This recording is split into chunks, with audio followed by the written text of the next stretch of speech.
आज जिस राज्य के बारे में हम आपको बताने जा रहे हैं उसे भारत के सबसे सुंदर और शांत राज्यों में गिना जाता है। शिरुई लिली के फूल भी सिर्फ इसी राज्य में देखने को मिलते हैं और संगाई हिरण सिर्फ इसी राज्य में पाया जाता है। यहाँ पर दुनिया का इकलौता तैरता हुआ नेशनल पार्क स्थित है। एक ऐसा राज्य जहाँ नहीं देखी जाती है बॉलीवुड की फिल्म। यहाँ के लोगों की खुद की अपनी डांस फॉर्म है जो पूरे भारत में फेमस है। भारत की सबसे सफल महिला बॉक्सर मैरी कॉम से लेकर मीराबाई चानू तक सभी का जन्म इसी स्टेट में हुआ और इसी राज्य में स्थित है दुनिया का सबसे पुराना पोलो ग्राउंड। दोस्तों आज हम बात कर रहे हैं नॉर्थ ईस्ट की स्विट्जरलैंड कहलाने वाले मणिपुर के बारे में। तो देर किस बात की, अपना सीट बेल्ट बांध लीजिए अच्छे से और निकलते हैं मणिपुर की एक शानदार सफर पर। सबसे पहले बता दें कि मणिपुर रहने वाले लोगों की कुल पॉपुलेशन है 37 लाख के करीब। राज्य की राजधानी इम्फाल है और मणिपुर को साउथ एशिया का प्रवेश द्वार भी माना जाता है। मणिपुर की उत्तर दिशा में नागालैंड, दक्षिण में मिजोरम, पूर्व में म्यांमार और इसके पश्चिम में आसाम स्थित है।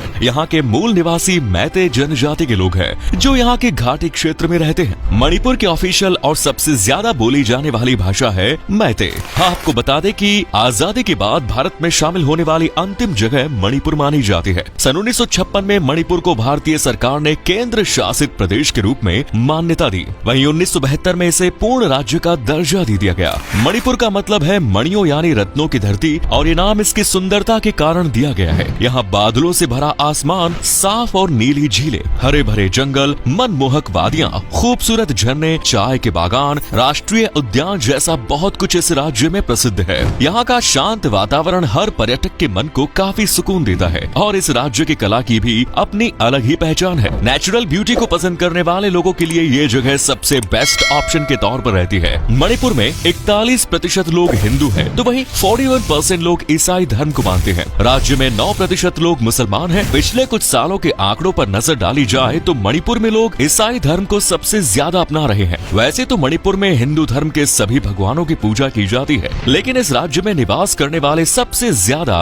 राधा कृष्ण की पूजा अर्चना करते हैं। दोस्तों यहाँ पर 30 प्रकार की जनजातियों का निवास है, जिसकी वजह से उनकी धार्मिक और सांस्कृतिक मान्यताएं अलग दिखाई देती हैं। इन जनजातियों में प्रमुख कोइराओ, खोइबू, खारम, हमार, गंगटे, चौथे, चिरू, एमोल आदि शामिल है। इनका लाइफस्टाइल भारत के बाकी राज्यों से एकदम हटकर है। बाकी राज्यों से अलग मणिपुर का कल्चर, यहाँ के लोगों और उनका रहन सहन से लेकर खाने पीने के तौर तरीकों तक सब कुछ अलग है। इसलिए मणिपुर को भारत का सबसे अलग और अनोखा राज्य माना जाता है। दोस्तों मणिपुर के लोग म्यूजिक के काफी शौकीन होते हैं, लेकिन इस राज्य के लोगों को बॉलीवुड फिल्मों से कुछ ज्यादा ही नफरत है। तभी तो यहाँ साल 2000 के बाद से कोई भी हिंदी फिल्म रिलीज ही नहीं हुई। ऐसा इसलिए क्योंकि यहाँ के रिबेल ग्रुप्स को बॉलीवुड फिल्में पसंद नहीं आती, क्योंकि ये लोग हिंदी भाषा को पसंद नहीं करते और इसी वजह से स्टेट में कोई बॉलीवुड फिल्म रिलीज नहीं हो पाती। बहुत ही कम लोगों को इस बात की जानकारी होगी कि इस राज्य को हमारे देश के प्रथम प्रधानमंत्री पंडित जवाहरलाल नेहरू जी ने ज्वेल ऑफ द इंडिया कहा। उन्होंने खुद इस बात को माना था कि अगर भारत की धरती पर कश्मीर के बाद कोई सबसे सुंदर जगह है तो वो है मणिपुर। मणिपुर भारत का तीसरा सबसे गरीब राज्य है। यहाँ की 36% आबादी गरीबी रेखा के नीचे जीवन यापन करने को मजबूर है और मणिपुर के लोगों की सालाना प्रति व्यक्ति आय 84,000 रुपए आंकी गई है। मणिपुर एक ऐसा राज्य है जहाँ ट्रैवलिंग के बहुत ज्यादा साधन उपलब्ध नहीं है और 3/4 हिस्से में सिर्फ जंगल ही जंगल मौजूद है। भले ही पढ़ाई लिखाई के मामलों में मणिपुर पीछे क्यों ना हो, लेकिन एजुकेशन के मामले में भी मणिपुर काफी समृद्ध नजर आता है। आज के समय में मणिपुर की लगभग 77% आबादी शिक्षित है। आपको बता दें कि पूरे एशिया का सबसे बड़ा महिलाओं का बाजार मणिपुर में ही है, जिसे ईमा कीथेल वुमेन्स मार्केट के नाम से जाना जाता है और ये मार्केट 500 साल पुराना है, जहां आपको महिलाओं के अलावा और कोई दुकानदार देखने को नहीं मिलेगा। ईमा कीथल का मतलब है मदर्स मार्केट। ये मार्केट 16वीं शताब्दी से महिलाओं द्वारा चलाए जा रहे कुछ छोटे स्टॉल्स के साथ शुरू हुआ था। ये मार्केट आज एशिया का सबसे बड़ा महिला बाजार बन गया है। इस बाजार में आपको जरूरत की सब कुछ मिलेगा। यही वजह है कि इस मार्केट को इम्फाल के इकोनॉमिक और कमर्शियल एक्टिविटी हब माना जाता है। दिलचस्प बात यह है कि यहाँ सिर्फ शादीशुदा महिलाओं को व्यापार करने की इजाजत है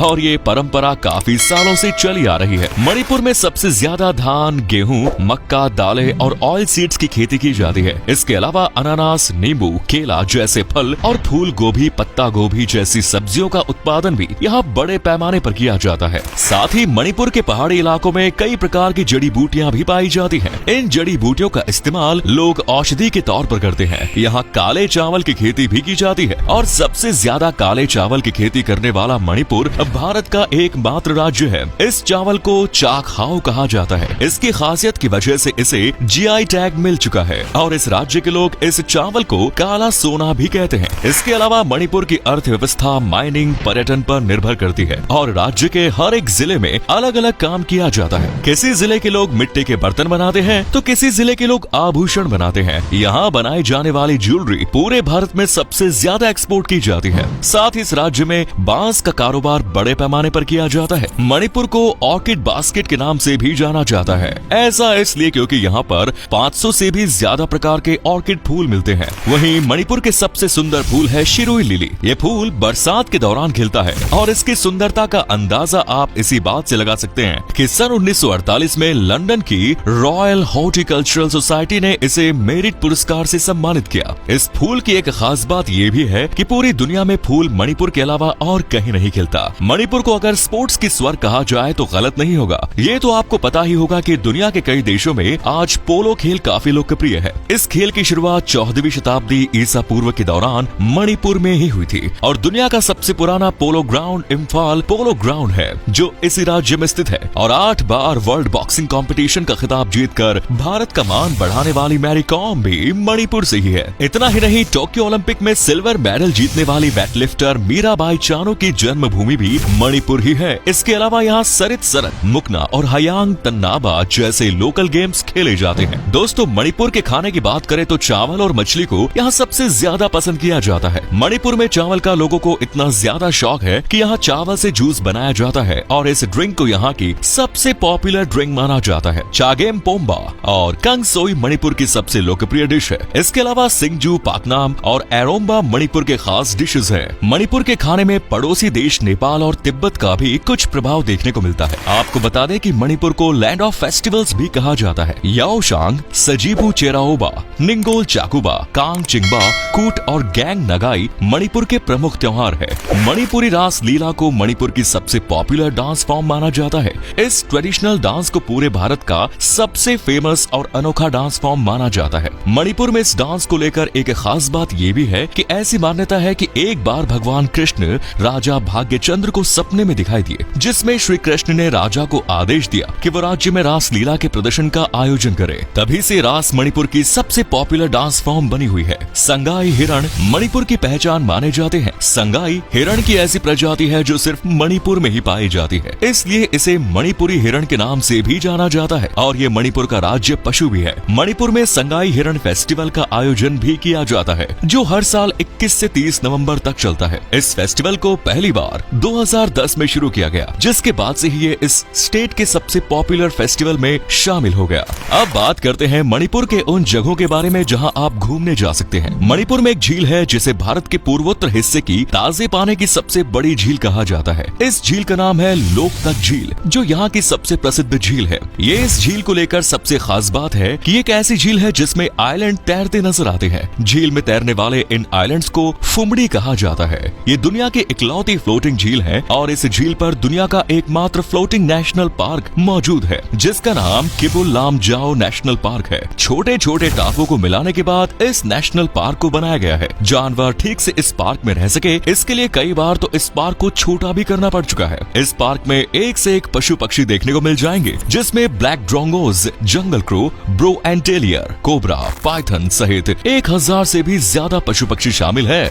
मणिपुर में सबसे ज्यादा चाय के बागान है। आप उखरूल के चाय के बागान घूमने जा सकते हैं। इसके अलावा जुको वैली, विलोंग खुल्लेन, सेंद्रा आइलैंड, श्री श्री गोविंद मंदिर और वॉर सीमेंट्री जा सकते हैं। और अगर आपको ट्रैकिंग पसंद है तो आप थौबल शहर या फिर चंदेल जा सकते हैं। चलिए दोस्तों, अब आपको बताते हैं कि आप मणिपुर में कैसे जा सकते हैं। लगभग हर स्टेट से यहाँ जाने की सुविधा दी गई है। मणिपुर में सिर्फ एक ही एयरपोर्ट बना हुआ है। राज्य का एकमात्र एयरपोर्ट इम्फाल इंटरनेशनल एयरपोर्ट है, जो कि मणिपुर राज्य के बीचों बीच स्थित है। ट्रेन द्वारा मणिपुर जाने के लिए आपको नागालैंड के दीमापुर के रेलवे स्टेशन पर उतरना होगा, जहाँ से इम्फाल के बीच की दूरी लगभग 215 किलोमीटर है। आप स्टेशन पर उतरकर बस या अन्य किसी साधन के द्वारा मणिपुर आसानी से पहुँच जाएंगे। आपको बता दें कि मणिपुर घूमने जाने का बेस्ट समय सर्दियों का माना जाता है, क्योंकि उस दौरान यहाँ का मौसम घूमने के लिए अच्छा होता है। चलिए अब बताते हैं आपको कितने पैसे खर्च करने पड़ेंगे। मणिपुर के एक ट्रिप में आप अगर 7 से 8 दिन की ट्रिप पर जा रहे हैं तो लगभग 12 से 15 हजार के आसपास का खर्च होगा, जो कि काफी सस्ता है। तो दोस्तों ये था नॉर्थ ईस्ट इंडिया का खूबसूरत राज्य मणिपुर। कैसा लगा बताइए कमेंट्स में। अगर आप में से कोई मणिपुर से है या फिर नॉर्थ ईस्ट से है तो कमेंट सेक्शन में जरूर बताएं। और दोस्तों अगर आपने ये शहर कभी विजिट किया है तो हमारे साथ अपना एक्सपीरियंस जरूर शेयर करें। फिलहाल वीडियो अच्छा लगा तो लाइक कीजिए, शेयर कीजिए।